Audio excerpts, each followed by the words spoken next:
जय भारत जय संविधान सभी साथियों को, पूरे देशवासियों को और हम भारत के लोगों को जो मौलिक कर्तव्य हमें दिए गए हैं और ये हमें प्रत्येक व्यक्ति को अपनाने चाहिए। और मैं कुछ कर्तव्य यहाँ पर दिए गए हैं जो बहुत ही अच्छी पहल है सरकार की।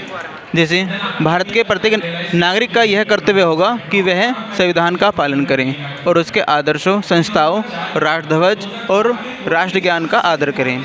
तो इसमें बहुत ही बेसिक जानकारी इसमें बताई गई है कि हमें अपने संविधान का पालन करना चाहिए और हमारे जो राष्ट्र ज्ञान है, राष्ट्रध्वज है, संस्थाएं हैं, उनके प्रति हमें आदर भाव प्रकट करना चाहिए। और आगे हमारी सामाजिक संस्कृति की गौरवशाली परंपरा का महत्व समझें और उसका परिरक्षण करें। इस तरह के बारे में इसमें बताया गया है। आगे स्वतंत्रता के लिए हमारे राष्ट्रीय आंदोलन को प्रेरित करने वाले उच्च आदर्शों को हृदय में संजोए रखें और उनका पालन करें।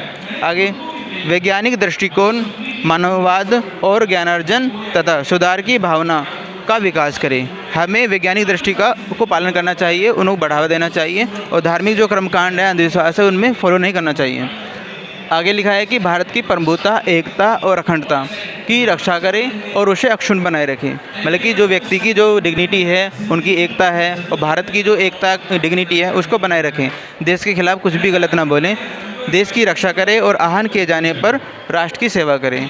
बल्कि अगर देश पर कुछ भी विडंबना, कोई कठिन संकट आ जाता है तो हमें देश की रक्षा करनी चाहिए। आगे व्यक्तिगत और सामूहिक गतिविधियों के सभी क्षेत्रों में उत्कर्ष की ओर बढ़ने का सतत प्रयास करें, जिससे राष्ट्र निरंतर बढ़ते हुए पर्यटन और उपलब्धि की नई ऊंचाइयों को छू लें। कि हमें व्यक्तिगत और सामूहिक गतिविधियों में शामिल होकर और देश को आगे बढ़ाना चाहिए, उनके देश के हित के लिए हमें कार्य करना चाहिए।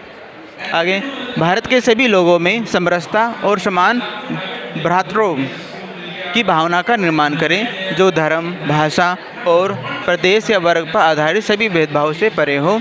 ऐसी प्रथाओं का त्याग करें जो स्त्रियों के सम्मान के विरुद्ध हैं।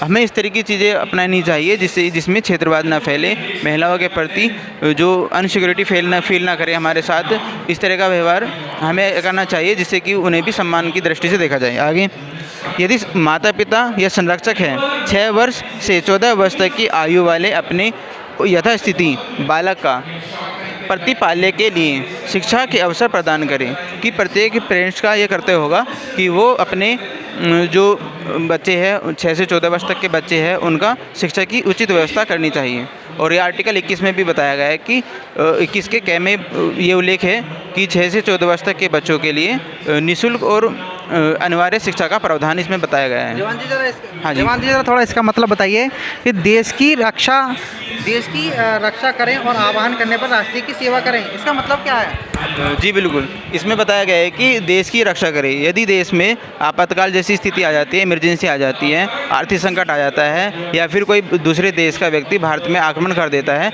तो उस स्थिति में यदि हमारी सेना भी सक्षम नहीं है किसी भी कार्य को करने के लिए, हमें हर तन मन धन से सेना की सहायता करनी चाहिए।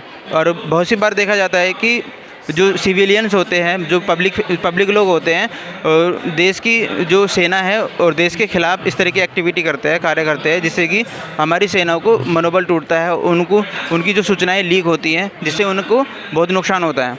तो ये देश की जो गद्दारी है, राजद्रोह भी इसमें लग सकता है। इस तरह की एक्टिविटी हमें नहीं करनी चाहिए, बल्कि हमें अपने देश के लिए, अपने हित के लिए, अपने घर के लिए, अपने गाँव, देश, समाज के लिए सोचना चाहिए। और इसमें यही चीज़ें बताई गई हैं। जैसे कि रिवान जी ने अभी काफ़ी अच्छे तरह से मूल कर्तव्य के बारे में बताया और मैं भी कुछ